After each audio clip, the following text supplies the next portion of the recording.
तर आज आपण बनवणार आहे गाजरचा हलवा. आणि गाजरचा हलवा टिपिकली लोक कुकरमध्ये बनवतात.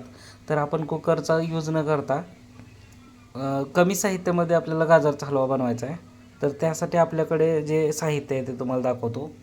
मी अर्धा किलो गाजर घेतलेला आहे. तर अर्धा किलो गाजर आहे, तर त्याच्या निम्म पाव पाव किलो साखर घेतलेली आहे. आणि आपल्याकडे थोडेसे ड्रायफ्रूट्स टाकायसाठी घेतले. हे बदाम आणि काजू थोडेसे तुकडे करून घेतलेले आहेत. आणि आपल्याला तूप पण लागणार आहे. किंवा मग तुम्ही तुमच्या साखर कशी लागणार आहे त्यानुसार तुम्ही प्रमाण ठरवू शकता. आणि आता बघा, हे गाजर आहे ना, ते मंद आचेवरती गरम करायला ठेवलेलं आहे.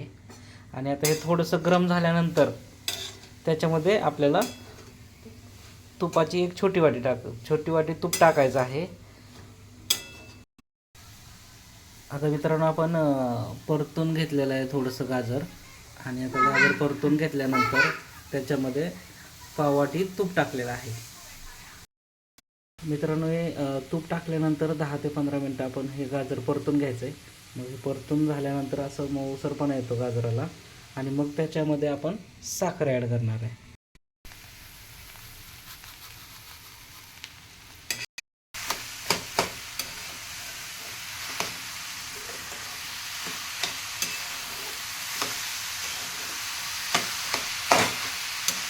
हे आवाज येतो.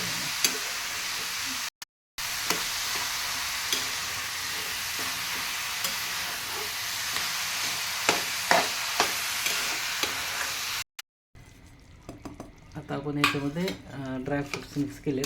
जर तुमच्याकडे ड्रायफ्रूट्स नसतील तर आपण शेंगदाणे पण वापरू शकतो.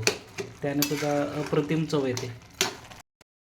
मित्रांनो, आता साखर टाकल्यापासून आपण ह्याला परतलेलं आहे. तर आता बघा, साखरेचं पाणी झालेलं आहे. आणि ह्याच्यामध्ये गाजर आहे ना, पूर्णपणे त्याचा जो कच्चापणा होता तो निघून गेला आहे. आणि आपला आता गाजराचा हलवा रेडी झालेला आहे. गाजरामध्ये साखर टाकल्यानंतर साखरेचं पाणी तयार होतं. आणि ते पाणी आटून असं बघा, हे पाकासारखं तयार झालं पाहिजे. तोपर्यंत आपल्याला हे शिजवायचं आहे गाजर. आणि अशा प्रकारे आपला हा गाजराचा हलवा बनवून रेडी आहे खाण्यासाठी. आणि मित्रांनो, तुम्ही ही रेसिपी घरी करून बघा. तुम्हाला ना खूप आवडेल. Thank you. Please like, share and subscribe our YouTube channel.